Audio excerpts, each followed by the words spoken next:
I am the granddaughter they tolerated but never truly accepted. The orphan, the reminder of tragedy, the one who shouldn't have been there. My name is Olivia Bennett. I'm 27 years old. I'm a marketing manager at a tech startup in Chicago. I make $78,000 a year. I live in a small apartment in Logan Square. Drive a 5-year-old Toyota Camry. My grandfather, Richard Bennett, died 2 weeks ago. Heart attack at age 76. Sudden, devastating. Richard founded Bennett Real Estate in 1975, built it from a single storefront into one of Chicago's largest commercial real estate firms, worth approximately $42 million when he died. I should start at the beginning. How I became the orphan granddaughter nobody wanted. My father was Thomas Bennett, Richard's oldest son. There were 3 Bennett children: Thomas born 1970,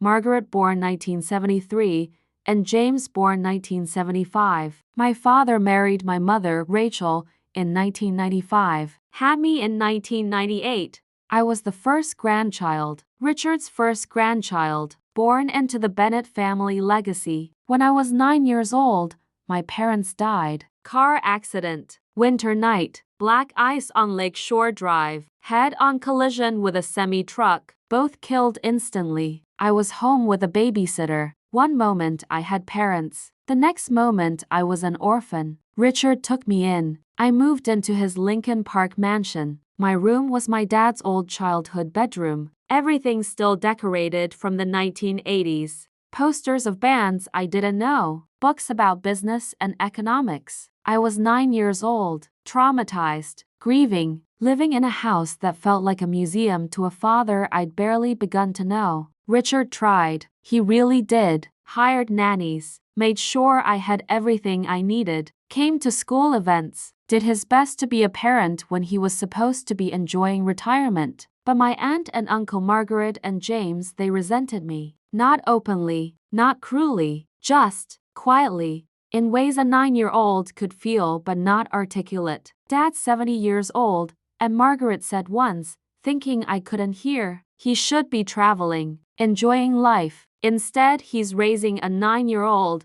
It's not Olivia's fault, Richard started. I didn't say it was her fault. I'm just saying, this isn't fair to you. You've already raised 3 kids. You deserve rest. She's my granddaughter, Thomas's daughter. What was I supposed to do? Put her in foster care? Of course not. But maybe James and I could have taken her, raised her with our kids, given you your freedom back. I'm keeping her. She's staying here. End of discussion. But Margaret's words stuck with me. I was a burden, an obligation, something keeping my grandfather from the retirement he deserved. Margaret had 3 children: Daniel 2 years older than me, Sarah my age, and Matthew 2 years younger. They lived in Evanston. Big house, perfect family, 2 parents, stability. James had 3 children too, twins Emily and Ethan 1 year younger than me, and younger son Jacob 4 years younger. They lived in Oak Park, also perfect, also stable. 6 cousins, all with living parents, all with normal lives. And then me, the orphan, living with Grandpa Richard, reminder of tragedy, the one who didn't quite fit. We'd have family gatherings, Thanksgiving, Christmas, summer barbecues. All 9 grandchildren would play together, but I was always slightly apart. The orphan, the different one. Olivia lives with Grandpa Richard, Sarah would explain to friends. Because her parents died, pitying looks, uncomfortable silences, nobody knowing what to say to the orphan girl. I grew up in that Lincoln Park mansion. Richard sent me to the same private school my father had attended, Latin School of Chicago. Excellent education, made friends, survived, but at home, it was just me and Grandpa Richard, and a rotating cast of housekeepers and nannies who never stayed long. Margaret and James visited, brought their families, but there was always this undercurrent, this sense that I was taking up space that should have been Richard's golden years. When I turned 18, I went to Northwestern, studied marketing, lived in dorms, visited Richard on weekends, built my own life. After college, I got a job at a tech startup, moved to Logan Square, small apartment, nothing fancy, but mine. I still visited Richard regularly, once a month, sometimes twice. We'd have dinner, talk about business, about life, about dad. You look like him, Richard would say. Same eyes, same smile. Every time I look at you, I see Thomas. I didn't know if that was comfort or pain for him. Maybe both. My aunt and uncle visited less frequently. They had their own lives, their own families, their own concerns. But they worked at Bennett Real Estate, both of them. Margaret was CFO. James was VP of Acquisitions. They'd worked there for 30 years, built careers in the company their father founded. I'd never worked there, never been asked, never offered. It was their domain, their legacy, their inheritance waiting to happen. A year ago, Richard turned 75. Big birthday. Margaret organized a massive party at a private club. 200 guests, business partners, family, friends. The party was beautiful, expensive, professional, including a professional photographer. We're doing an official family portrait, Margaret announced. 3 generations of Bennetts. It'll hang in the Bennett Real Estate office. Show our family legacy. Everyone gathered for the photo. Richard in the center, Margaret on his left, James on his right, and all 6 of their children arranged around them. I started to join. Aunt Margaret stopped me. Olivia, this is a specific photo. Richard's children and their children. The generational succession of the business. I'm his grandchild, yes, but this is about the business. About who works at Bennett Real Estate, who's part of the company legacy. You don't work there. She paused, choosing words carefully. Your family, of course. But this photo is about business succession. You understand. I looked at Richard, waiting for him to say something, to tell Margaret I belonged in the photo. He looked uncomfortable. Margaret, maybe Dad, we discussed this. The photo represents the company's future. Our children all plan to work there. Olivia has her own career, her own path. This isn't excluding her. It's just accurate representation. I stepped back. It's fine. I'll wait here. The photographer positioned everyone. Richard in the center, Margaret and James flanking him like lieutenants. 6 grandchildren arranged beautifully. Everyone smiled. Perfect family, perfect succession, perfect legacy. I watched from the side, the orphan granddaughter who didn't belong in the official family portrait. The photo was stunning, professional, expensive frame, hung in Bennett Real Estate's main office the next week. The Bennett family, 3 generations of excellence, the plaque read. I saw it once when I visited Richard at work, stared at it, at the space where I wasn't, at the family that didn't include me. That's a beautiful photo, I said to Richard. Yes, he said quietly. Though it's incomplete. What do you mean? Nothing, just, it's missing something. 2 weeks ago, Richard had a heart attack. Massive. At his desk at Bennett Real Estate, dead before the ambulance arrived. 76 years old, gone. I got the call from Margaret. Olivia, Dad passed away this morning. Heart attack. I'm so sorry, I cried. Alone in my apartment. For the grandfather who'd taken me in, who'd raised me when he should have been retired, who'd loved me even though I was a burden. The funeral was 4 days later. Huge. 300 people. Richard knew everyone in Chicago commercial real estate. I walked into the church, and there it was. That photo. That goddamn photo. Blown up. 6 feet tall. Next to the casket. The Bennett family in elegant script below it. Richard, Margaret, James, and 6 grandchildren. All smiling. Perfect family. I wasn't in it. I stood there, staring, at the memorial to a family I wasn't part of. At the official record that erased my existence. Aunt Margaret saw me looking, walked over. It's a beautiful photo, isn't it? We thought it was appropriate. Shows the family, the legacy. I'm not in it, no, well, as we discussed last year, that photo represents the business succession. It's at his funeral, Margaret, not at a board meeting. His funeral. And his oldest grandchild isn't in the family photo.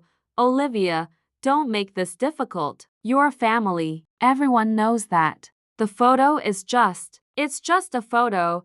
Then why is it the only photo displayed? Why not one that includes me? She didn't answer, just walked away, back to her perfect family, her perfect children, her perfect photo. I sat in the back row during the service, alone, the orphan granddaughter in the back, while the real family sat up front. After the funeral, the attorney Stephen Park approached me. Olivia, I need you at the will reading, tomorrow, 10 a.m., my office. It's important you're there. Am I in the will? Yes, very much so. Please be there. The next morning, I drove to Stephen's office, downtown Chicago. Expensive building, law firm that handled the wealthy. I arrived exactly at 10, walked into the conference room. Everyone was already there. Aunt Margaret and Uncle James, sitting together on one side of the table, united front, all 6 cousins, Daniel,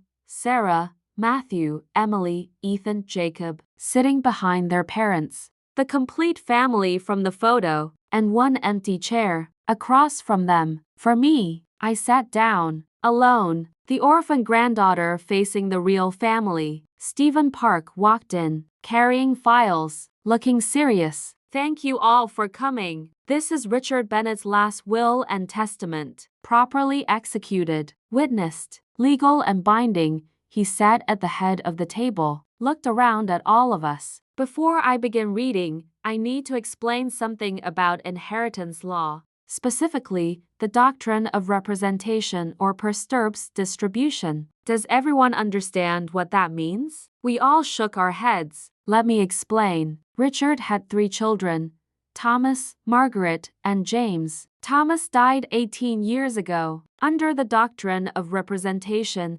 Thomas's share of the inheritance doesn't disappear. It passes to his descendants. In this case, to Olivia, Margaret shifted uncomfortably. What this means, Stephen continued, is that for purposes of this will, Olivia isn't just a grandchild. Legally, she stands in the position her father would have held. She represents Thomas. She inherits as if she were Richard's child, not grandchild. That seems overly technical, James started. It's standard inheritance law, used for centuries. When a child predeceases a parent, that child's offspring take the parent's place in the inheritance hierarchy. Stephen opened the will. Richard's estate consists of Bennett real estate, valued at approximately $32 million. His home in Lincoln Park, valued at $6 million. Investment accounts and cash totaling $4 million. Total estate, approximately $42 million. Margaret and James sat forward, ready to hear how they'd split the empire. Stephen continued.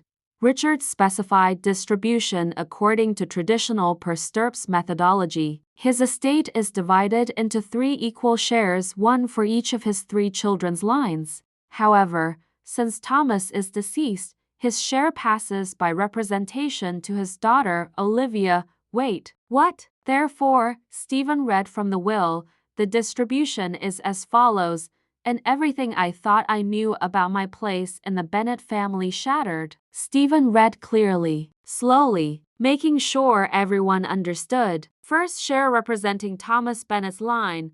To Olivia Bennett, granddaughter through my deceased son Thomas, I leave 50% of my entire estate. The room went silent, completely silent. 50%? I whispered. Yes, because you represent your father, who was the oldest child. Under the structure Richard established, the oldest child's line receives a larger share. 50% to Thomas's line, which is you. The remaining 50% is divided equally between the other 2 children's lines. 25% each. Margaret stood up. That's not possible. Thomas has been dead for 18 years. You can't give half the estate to a grandchild. I'm not giving it to her. Richard is. And legally, Olivia isn't inheriting as a grandchild. She's inheriting as Thomas's representative. In the eyes of inheritance law, she stands where Thomas would have stood. That's absurd. She's a granddaughter. She's not, she's the sole descendant of the oldest child. Therefore, she receives the oldest child's enhanced share, 50%. $21 million. I couldn't breathe. $21 million? Me? Stephen continued reading. Specifically, Olivia Bennet receives 51% of Bennet Real Estate Company shares, giving her controlling interest and majority board voting power. No, James stood up. We've worked there for 30 years. She's never worked there a single day. The shares are hers. Richard was clear. Thomas's line, represented by Olivia, receives controlling interest. Additionally, Stephen read, Olivia receives the Lincoln Park residence, valued at $6 million, where she lived for 9 years as a child, the house, my childhood home, mine, and 50% of all investment accounts, approximately $2 million, total value of Olivia's inheritance, approximately $21 million. Margaret was shaking. This is insane. Dad he wouldn't have second share to Margaret Bennet, 25% of the estate, approximately $10.5 million. This includes 25% of Bennet Real Estate shares. Margaret sat down, stunned. She'd expected half, maybe more. She got a quarter, and specifically, no distribution to Margaret's children Daniel, Sarah, or Matthew at this time. Margaret inherits in her own right. Her children may inherit from her someday, but not directly from Richard. My 3 cousins looked shocked. They'd expected something, anything. Third share to James Bennet, 25% of the estate, approximately $10.5 million. This includes 24% of Bennet Real Estate shares.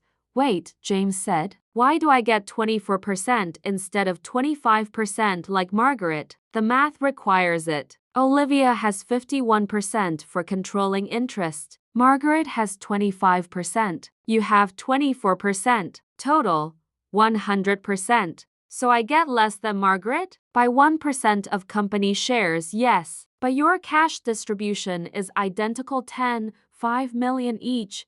And similarly, Stephen continued, no distribution to James's children Emily, Ethan, or Jacob. James inherits in his own right.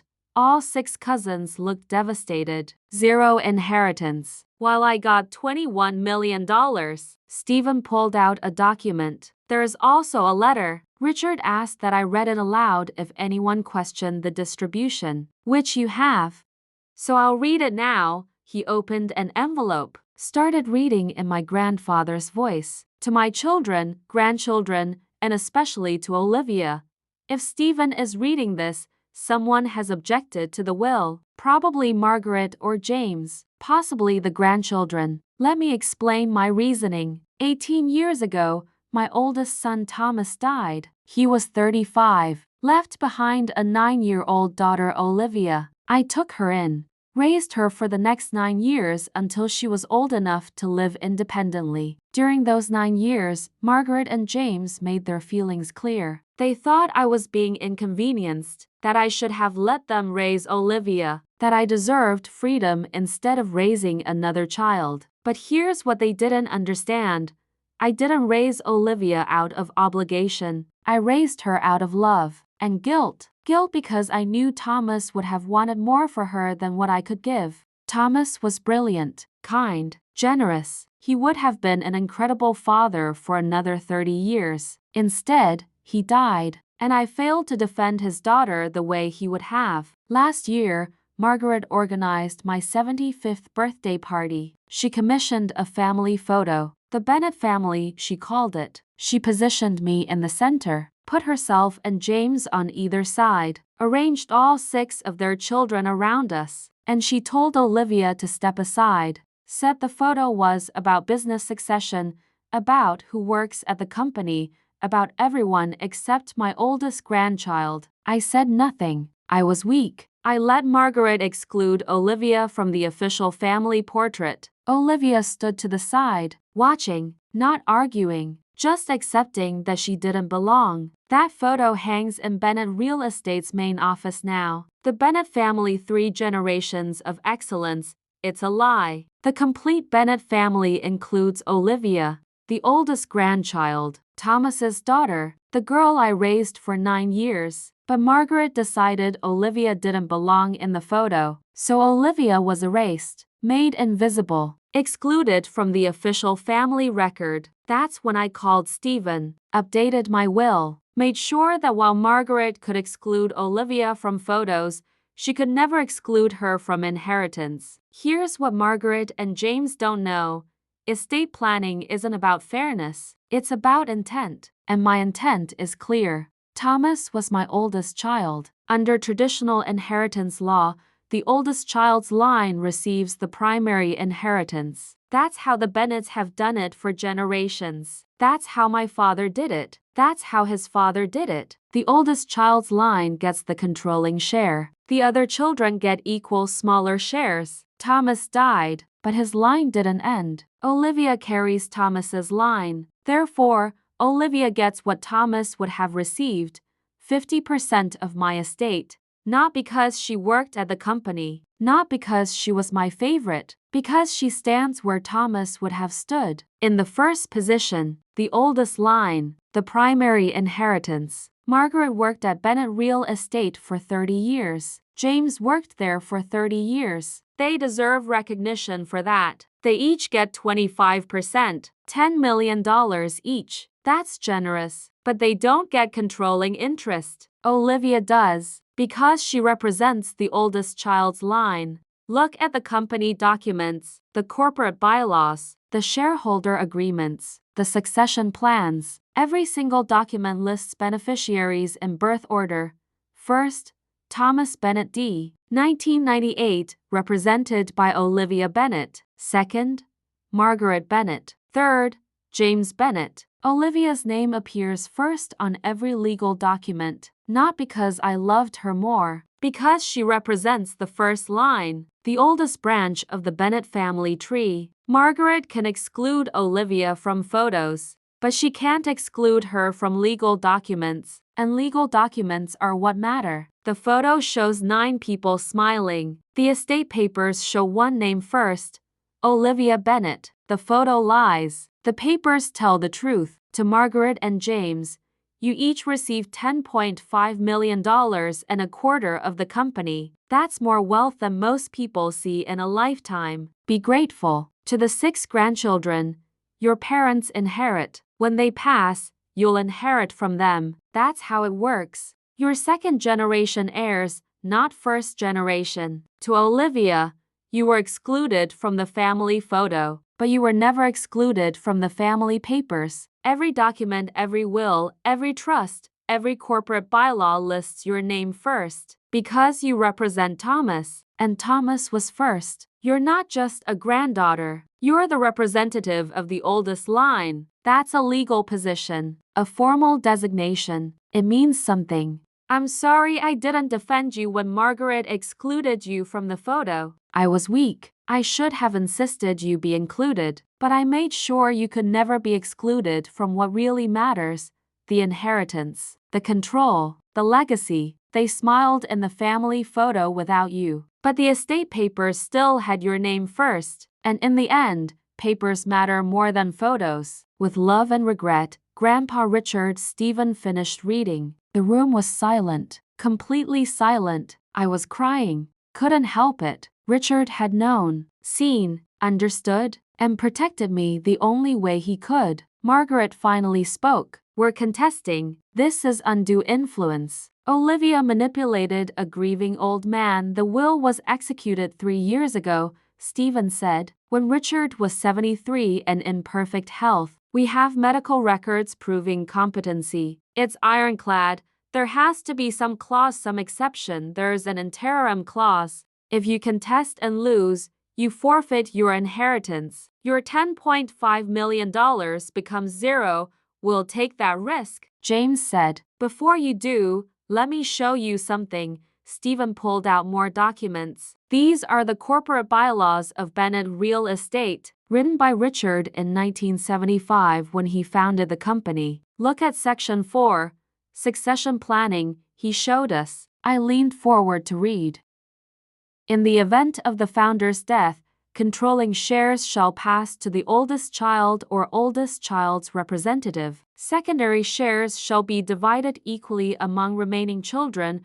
Richard wrote that 49 years ago, Stephen said, long before Thomas died, long before Olivia was born. The structure was always, oldest child's line gets control. Other children get equal shares. When Thomas died, Olivia became the oldest child's representative. She's been designated as such in company documents since she was 9 years old. You never noticed because you never looked at the shareholder registry. Stephen pulled out another document. Here, shareholder registry from 2007. Olivia Bennett, age 9, holds controlling interest as representative of deceased shareholder Thomas Bennett. Olivia's shares were held in trust until age 18, then transferred to her direct ownership.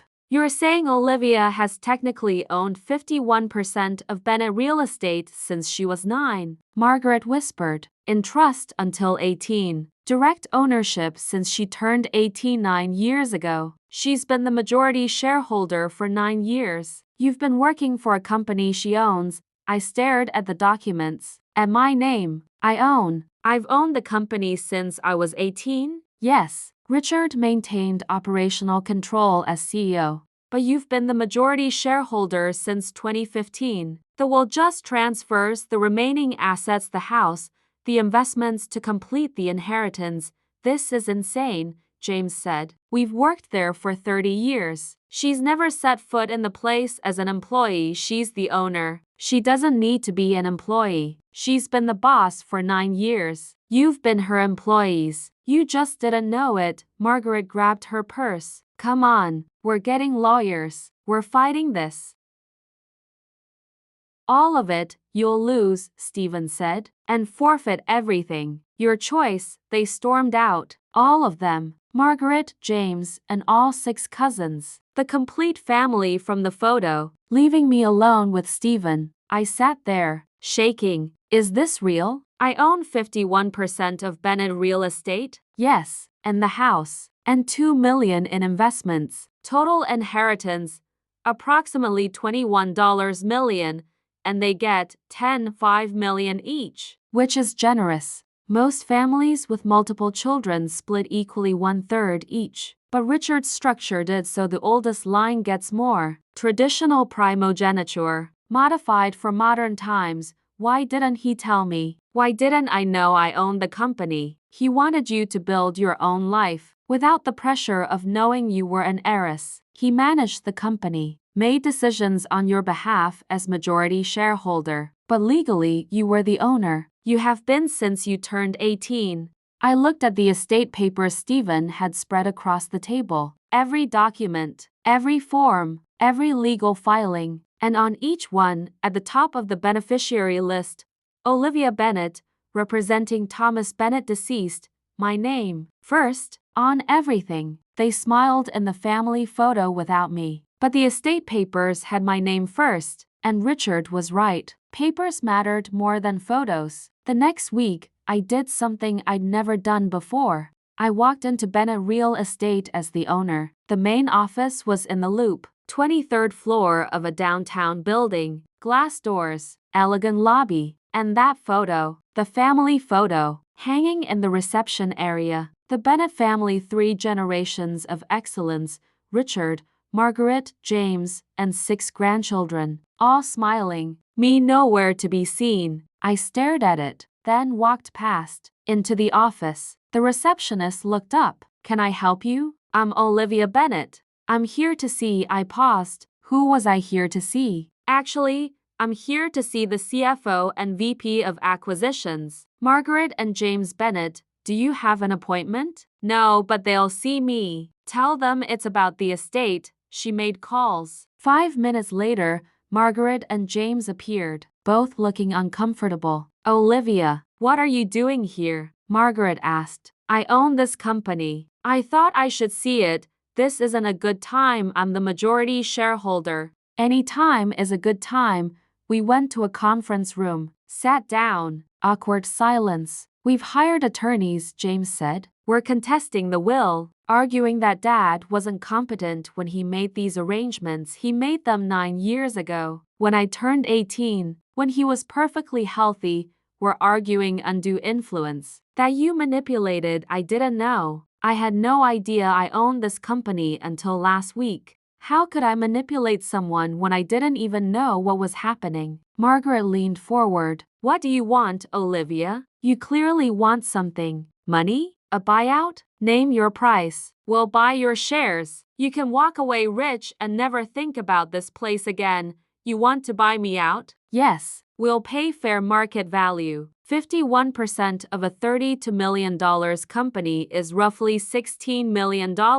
We'll give you $17 million cash. You sign over your shares. Everyone walks away happy. I thought about it. $17 million. More money than I'd ever dreamed of. I could take it, leave, never see them again. But I remembered that photo. Remembered standing to the side while they posed as the real family. Remembered being erased. No, I said. I'm keeping my shares. Olivia, be reasonable. I'm being very reasonable. I'm the owner. I'm keeping what's mine. You don't know anything about real estate. I'll learn. You two can teach me, or I'll hire people who can. We're not working for you, James said. We've worked here for 30 years. We're not reporting to a 27-year-old kid who knows nothing about the business then quit. But my shares don't transfer either way. I'm the owner whether you stay or go.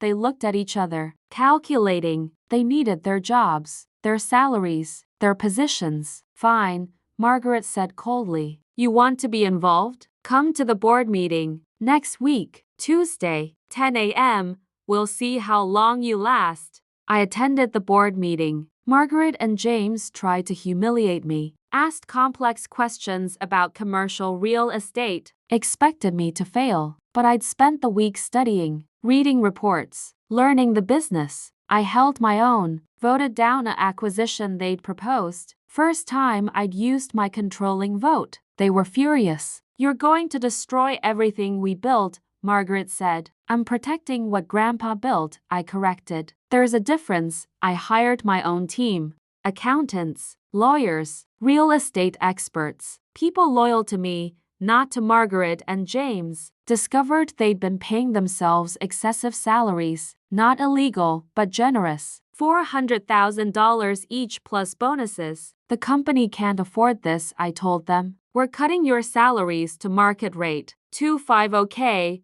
You can't, I'm majority shareholder. I can, they took the cuts. Couldn't afford to quit. Their lifestyles depended on those salaries. I moved into the Lincoln Park house, my inheritance, my childhood home. It felt strange, empty, but mine. I walked through rooms where I'd grown up, found my old bedroom, still decorated from when I was 9. I remodeled, made it mine, not a museum to childhood, a home for my future. Margaret and James contested the will. Lost. Judge ruled Richard had been competent. Olivia was proper beneficiary by representation. Will was valid. They forfeited nothing because they'd hedged only contested succession law, not the will itself. But they lost the argument. I was legally confirmed as majority shareholder. First name, first position, first in everything. 5 years later, Bennett Real Estate was worth $50 million.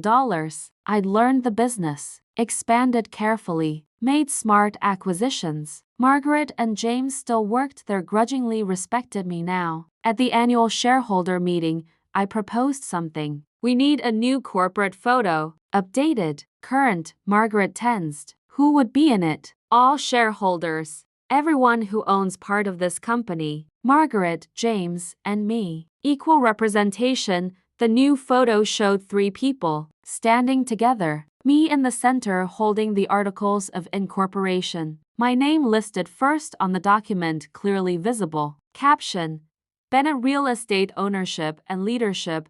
I mailed a copy to all 6 cousins. Reminder that while they'd smiled in Grandpa's photo, I was the one whose name appeared first on every document that actually mattered. 10 years after Richard died, I established the Thomas Bennett Foundation, using my inheritance to fund scholarships for orphans. In memory of my father, who died too young, and my grandfather, who taught me that legal documents matter more than photographs. At the foundation launch, I displayed 2 photos. The family photo from Richard's funeral where I wasn't included, and the corporate documents where my name appeared first. One of these tells a lie, one tells the truth. Only one matters. 15 years later, Margaret called. She was 74, retiring. I want to apologize for the photo, for excluding you, for not understanding that you were Thomas's daughter, that you represented him, that you belonged. Thank you. Do you forgive me? I looked at the estate papers, still in my office, still showing my name first. The papers forgave you 15 years ago. They listed you as second beneficiary with full respect and dignity. The papers were always fair. The photo was cruel, but in the end, papers mattered more. And the papers said we were all family, in order, with proper respect. So yes, I forgive you. 15 years after Richard died, I understood. They smiled in the family photo without me. But the estate papers still had my name first, and Grandpa Richard had known something I was only learning now. Photos are temporary, papers are permanent, smiles fade, names in legal documents last forever. I wasn't in the photo, but I was first in every document that mattered, and that made all the difference.